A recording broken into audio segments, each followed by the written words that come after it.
Good afternoon. My name is Lieutenant Colonel George Bivens. I'm the Deputy Commissioner of Operations with the Pennsylvania State Police. With me up here this afternoon are Chief Deputy United States Marshal Phil Cornelius, Major William Maitland, Pennsylvania State Police Area 1 Commander, and the Warren County Assistant District Attorney Cody Brown. To recap where we are, Michael Charles Burham, 34 years of age, was in the Warren County Jail on a $1 million bail for kidnapping, burglary, and related charges.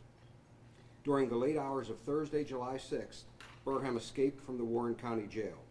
Burham was last seen wearing a denim jacket, orange striped jumpsuit, and Crocs. As I have told you previously, we believe that he has likely changed clothing. Burham is a self-taught survivalist with military reserve experience. We believe he has previously prepared to conceal himself in the woods. As previously reported, our searches have revealed small stockpiles or campsites in wooded areas. The public's response to our request for assistance has been tremendous. The pace and scope of this investigation has continued to dramatically increase as we investigate leads in this area and adjacent states. Additional resources have been brought in to address the investigative leads and to expand the search areas. There are currently in excess of 15 federal, state, and local agencies actively participating in the manhunt. The United States Marshal Service has added significant resources to ensure that regardless of where Burham may try to run, he will be pursued by the full force of law enforcement. Investigators remain convinced Burham remains in this general area, but as I indicated yesterday, we are aggressively following up on all leads. Numerous state and federal partners in adjacent states are working closely with us on this matter as we all work to ensure the safety of the public. We continue to ask that people nationwide familiarize themselves with the picture of Michael Burham, and please contact us if you believe you may have seen him. Burham is to be considered armed and dangerous, and we ask the public, please do not approach him. Call 911 or the number that I will give you momentarily. Anyone with information is asked to contact Pennsylvania State Police Warren Station at 814-728-3600. A total of $9,500 in cash rewards have been offered by the U.S. Marshals and Warren County Crime Stoppers for information leading to Burham's apprehension. This remains a growing, fluid, and active investigation now involving in excess of 150 state, federal, and local law enforcement officers.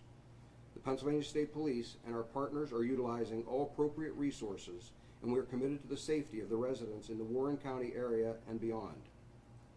Again, anyone with information or concerns is asked to contact Pennsylvania State Police Warren at 814-728-3600.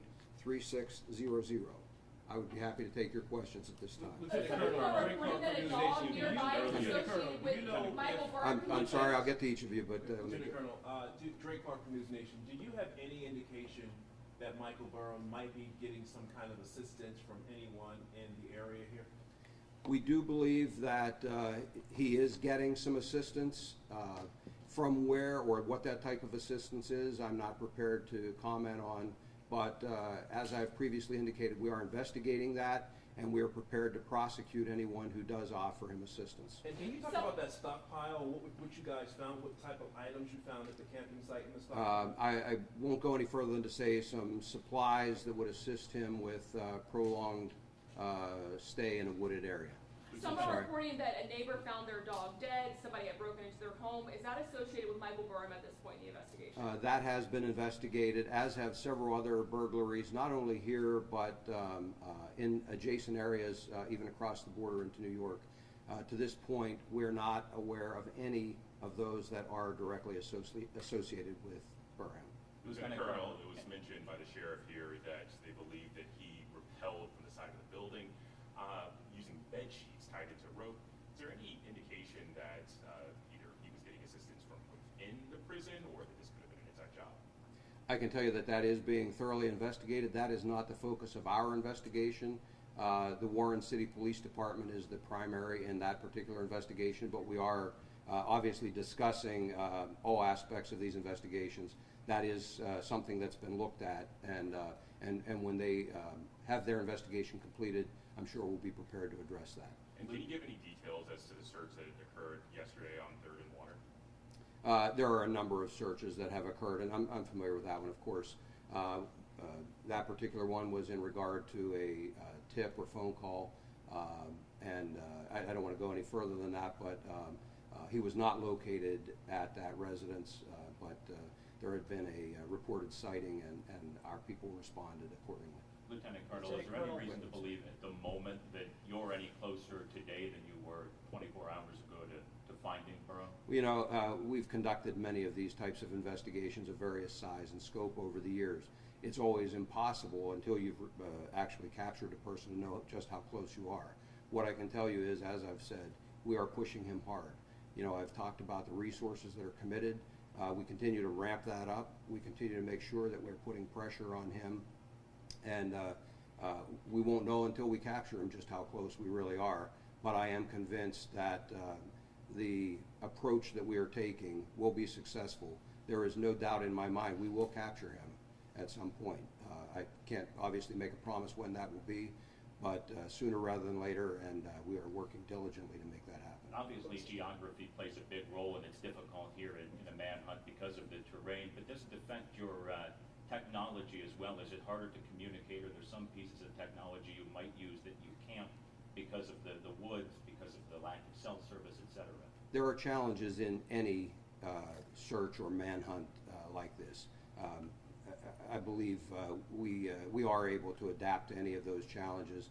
You know, certainly each one presents its own problem, and we deal with that and we overcome it. There is not any challenge that we have met here that I believe will preclude us from a successful conclusion. Yeah, Lieutenant Colonel, I wanted to clarify again. You said that you do not feel that those break-ins that have been noted in New York State and some adjacent areas are directly connected to him.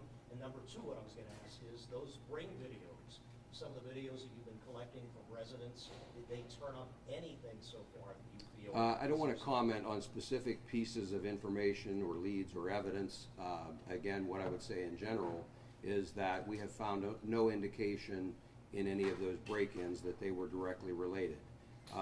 You know, we do use technology to try and determine whether they're there. We process crime scenes and we look for information that we can match or not with a particular individual. And so trying to use all of those pieces along with the information we get from the on-scene responding investigators are what I'm basing my conclusion on at this point, that we have not seen anything that tells me that those are related to Burham.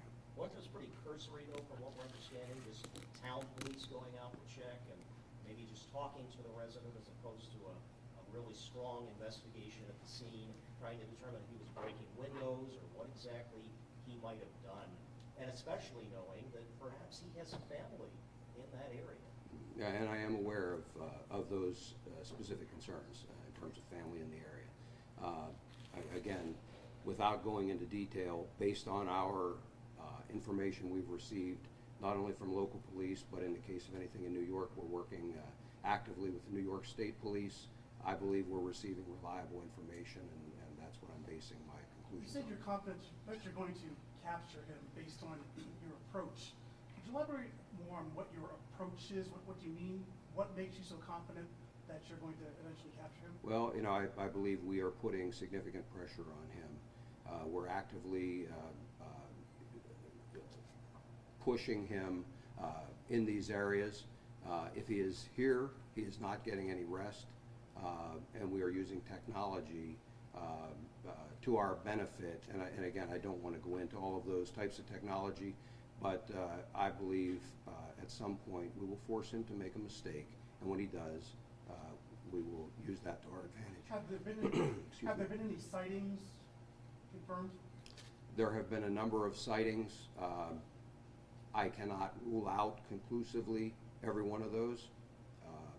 And so again, we follow up on each and every one of those, and all of those factor into the next steps in the investigation. Lieutenant Colonel, is this family cooperating with the investigation? I don't want to comment on what they may or may not be doing. Yesterday you said you found campsites. Since the presser yesterday and this presser now, have you found any more campsites? We've continued to search the wooded areas and a number of residences and some abandoned structures as well. We have found items that I'm not prepared today to say that they are related to him. There will be further investigation, and we'll look into whether we believe those are or are not related to him. Lieutenant Colonel, how crucial is the time element here? Yes, you wait for him to make a mistake and capitalize, but this is someone with a believed violent past. How do you balance waiting for a mistake with trying to make sure someone doesn't get Well, hurt? and please, to be clear, we're not sitting and waiting for that mistake. We're trying to make our own luck. We're trying to force that mistake. We're trying to bring this to a conclusion as rapidly as possible. And that's why you see the significant resources that have been brought to bear. If you've spent any time at all here, you've no doubt seen patrol cars with uniformed troopers. You've seen other special operators from various state and federal entities, working through wooded areas or clearing buildings, and you've seen aviation assets overhead, and there are many other things in play that you haven't seen. And so, again, what I would point out is we are doing everything that I believe we reasonably can at this point, trying to be as unobtrusive in the community as possible, while at the same time giving this our full effort, and we are committed to ending this as quickly as possible. I know you're not investigating the person, the jail escape per se, as I think you said, but how concerned are you that this individual has eluded authorities now twice?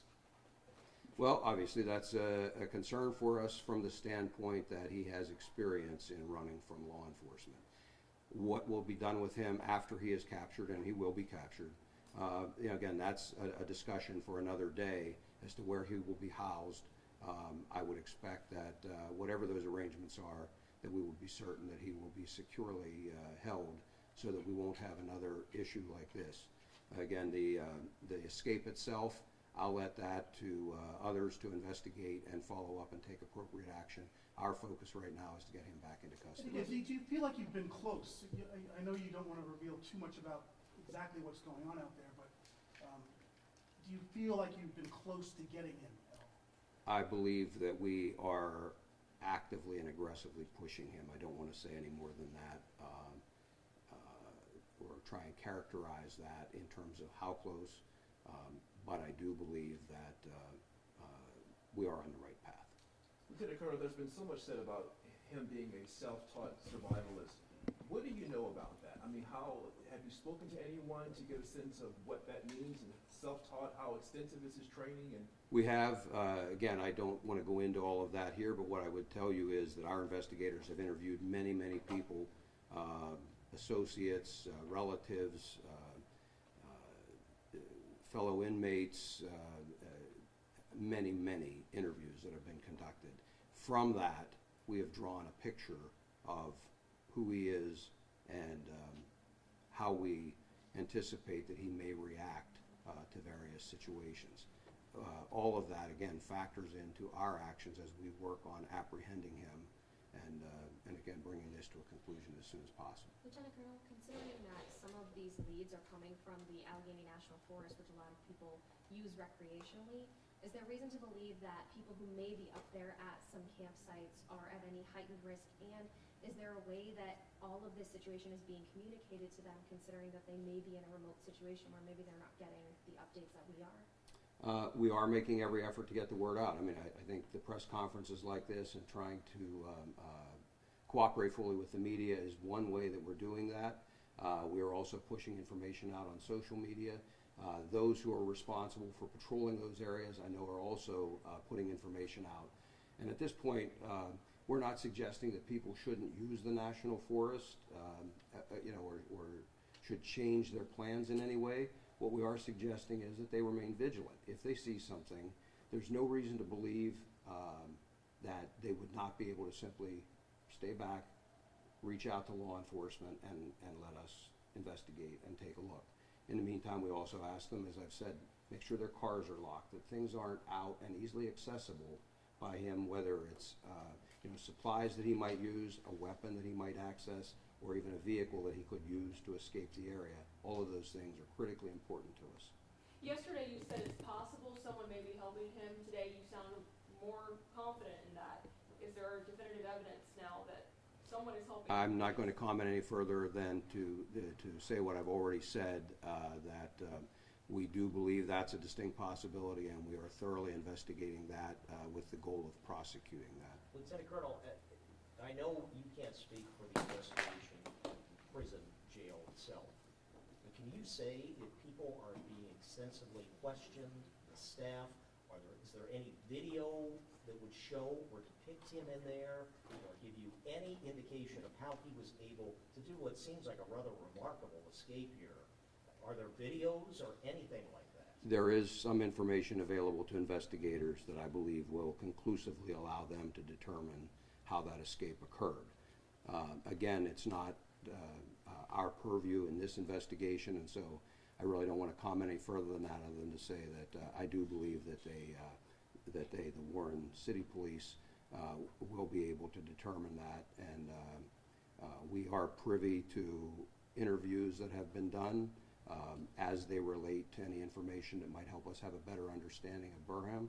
But again, in terms of how that investigation is playing out or a timeline, I would have to refer you to the Warren City Police. In the interest of identifying him, are there any more pictures that you have of him, or some of the video that was referred to in the complaint? Again, by the local We believe authorities? that we believe the picture we've distributed is the most accurate photo that we have of him. Other than the clothing that's depicted, the prison garb that can be seen in the photo, we have no reason to believe that that appearance has changed. Is it possible? Yes. But we don't have another photo that, at this point. And you're not considering releasing this video? I guess it's not your purview, but... It's not our video to release, sir.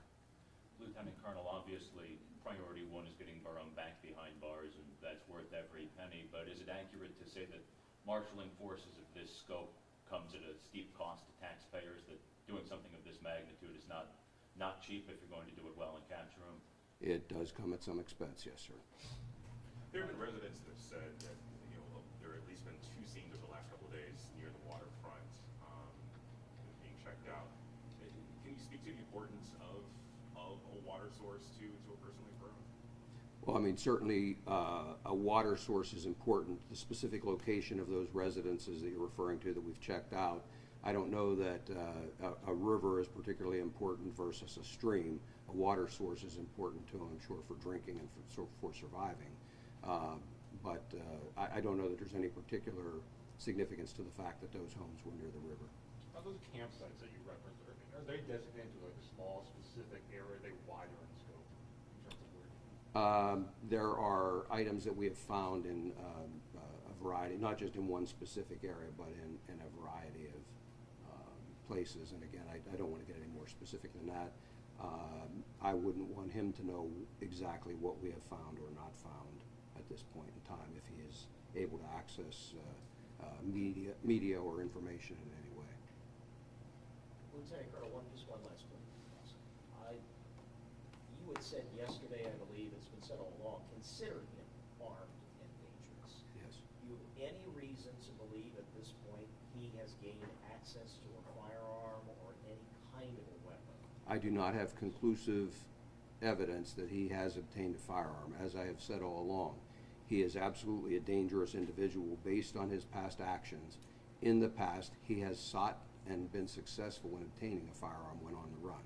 I expect that he will have tried the same thing, and so out of an abundance of caution, and I believe common sense, we're advising people to consider him armed and dangerous, as I think it is likely that he is. Are there specific areas of the forest, I know you didn't want to go into details, but are there specific areas that people who are recreationally using the forest should avoid, where there might be places that you guys are intensively searching? No. Again, our searches are driven by various investigative leads or tips or whatever, so there really isn't any way that I could say this part of the forest should be, quote, off limits. We don't have the authority to do that anyway, but I don't believe it's necessary. And it can change at any time. As I've said, we have expanded this search area out significantly, based on that information, and it's subject to change at a moment's notice, depending on what information we obtain. Quick question for ADA Brown. Would you address from a prosecutorial standpoint what sort of charges could be facing someone who does assist Burham? Some of the charges, or at least the main charge, would be conspiracy to commit the escape. Anyone who helps him or aids him in that escape would be liable for that. And to what level do those charges rise? What sort of punishment would await someone if they were found guilty of course? They are felony charges, so they'd be looking at possibly significant prison time. What exactly are the charges that he is currently facing before the escape? Because I think you said kidnapping and burglary. Yes. What about the other case, the other homicide investigation and? Those are out of New York, and my understanding is he has not been charged in all of those crimes. He's been a suspect in some of those. I wouldn't want to speak for the New York authorities as to what they intend to do with those, but specifically the reason he was back here in Warren County was for the kidnapping, burglary, and related charges to the incident in May when he abducted and carjacked an elderly couple and went to South Carolina. And the burglary is of what? Their home. Okay. So that's not the second, that's not the incident allegedly involving the second woman? Our charges are related specifically to those in Warren County at that residence. Quick question for you, Lieutenant Colonel. I mean, for the inmates that are held at that county jail, normally facing these types of severe charges? I believe they're held for a variety of reasons there. I mean, typically a county jail, I'm sorry for the background noise here.